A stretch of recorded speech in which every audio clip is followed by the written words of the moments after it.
meus queridos amigos do nosso Esporte em Fatos. Há tempos que a gente não traz nenhum vídeo aqui no canal, a gente até estava pensando em não dar continuidade ao canal, mas obviamente que parte esportiva é sempre muito relevante e a gente vai trazer aqui vídeos para vocês, vamos continuar trazendo os vídeos e eu resolvi trazer esse vídeo hoje, aproveitando aí o Mundial de Clubes. A gente esperou passar essa fase preliminar ou primeira fase aí, oitavas de final, e agora a gente já com dois brasileiros definidos aí nas quartas de final, né? Do outro lado a gente tem os europeus. A gente vai falar um pouquinho sobre o que ocorreu aí durante esse período desse Mundial de Clubes, que tem surpreendido muita gente, né? Algumas boas surpresas por aí, e é o que a gente traz nesse vídeo aqui de hoje. A gente vai para uma vinhetinha de abertura e a gente já volta.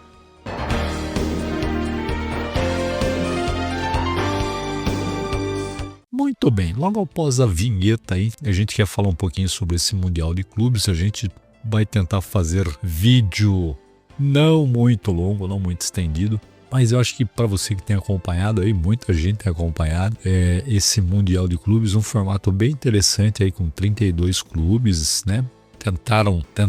Trouxeram os times aí dos 5 continentes do nosso mundo, desse nosso planeta, e aconteceram algumas partidas interessantes. Se a gente for pegar lá, o Botafogo venceu o PSG, Flamengo ganhando o Chelsea, essa eliminação maluca do Manchester City aí pelo Al Hilal, e agora a coisa tá se afunilando aí com os jogos aí já das quartas de final, onde o Palmeiras enfrenta o Chelsea, o Fluminense vai enfrentar o Al Hilal de um lado, né? E lá do outro lado ficaram os grandes europeus aí, Paris Saint-Germain e Bayern, e Real Madrid versus o Borussia Dortmund. Então esse Mundial aí trouxe algumas lições até para nós, né? Que a gente sempre vive dizendo que o futebol europeu está acima de tudo, acima de todos, e ainda está. Obviamente que o nível de competitividade na Europa é muito maior que o nosso futebol aqui. Porém, né, tô dizendo em nível técnico, né, e até em questão de campo, de outras coisas interessantes que a gente vê nesses outros campeonatos aí. A gente não vê muita firula, não vê muita queda de jogador ali simulando falta, e normalmente a obediência à marcação do árbitro aí, ela é recorrente, muito diferente do que a gente vê aqui na futebol sul-americano, né? Principalmente esses países aí, Uruguai, Argentina, Paraguai, e aqui no Brasil também, né? Mas tivemos boas surpresas, né?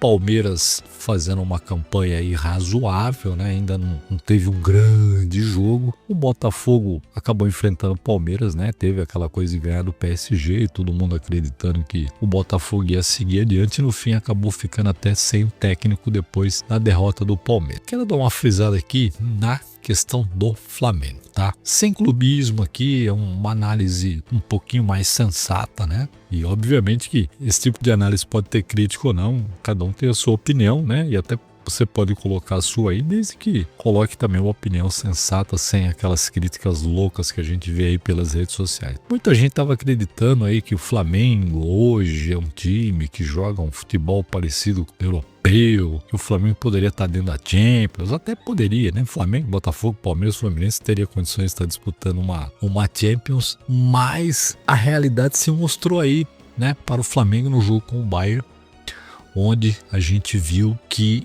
os alemães realmente estavam muito acima, e o futebol praticado aí pelo Flamengo aí, né, toquinho de bola ali, com um time que tem um nível técnico altíssimo e um nível físico muito alto, e todo mundo, não, mas foi só 4-2, que o jogo foi parelho. Não teve nada de jogo parelho ali, né? Bastou o Bayern acelerar um pouquinho o jogo, o Flamengo encostava, o Bayern acelerar, fazia um gol, o Flamengo encostava, o Bayern acelerar, fazia outro gol, e poderia ter feito outros tantos. Então, para nós aqui, né, para o nosso futebol brasileiro, a gente tem que enxergar esta realidade, né?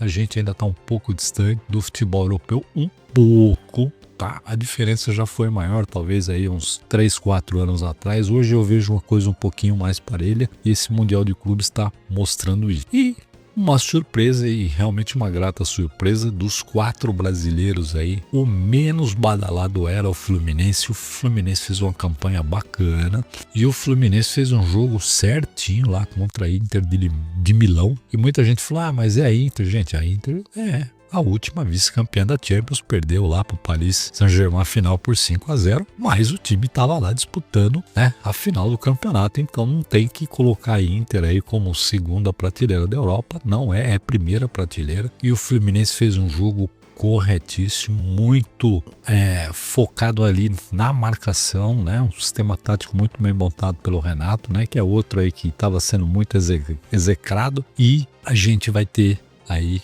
o Fluminense enfrentando o Al Hilal, e a gente espera que passe e que também passe o Palmeiras do lado de cá para que faça uma semifinal, porque pelo menos tem um brasileiro na final. Agora do lado de lá é só porrada, né? Eu vejo uma ligeira vantagem ali para o Real Madrid contra o Borussia, e também uma ligeira vantagem pelo que tem jogado nesta Copa do Mundo para o Bayern de Munique. Vai ser um jogo muito parelho lá com o PSG, mas obviamente que a gente vai ter um europeu aí na final deste campeonato, que tem sido muito agradável e foi uma surpresa realmente a gente ter visto aí grandes jogos. Para mim o melhor jogo até hoje foi o Al Hilal com o Manchester City 4-3, um jogo maluco, e o Al Hilal, mesmo quando estava 3-2, indo para cima, tomou o terceiro gol, foi para cima lá, já no final fez o quarto e ainda correu para tentar fazer o quinto gol. Então realmente uma grata surpresa nesse que eu considero o melhor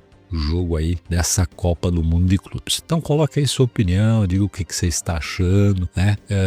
As suas projeções aí para as semifinais, né? Quem vai passar, se passa Palmeiras, se passa Chelsea, se passa Fluminense, passa o Hilal, e do outro lado lá Paris Saint-Germain e Bayern, e Real Madrid e Borussia Dortmund. Coloque aí as suas projeções. Um outro assunto que eu quero trazer aqui, bem legal, este final de semana, o último, nós tivemos aí a segunda fase da Liga Mundial de Vôlei Masculina, e o Brasil realmente surpreendeu.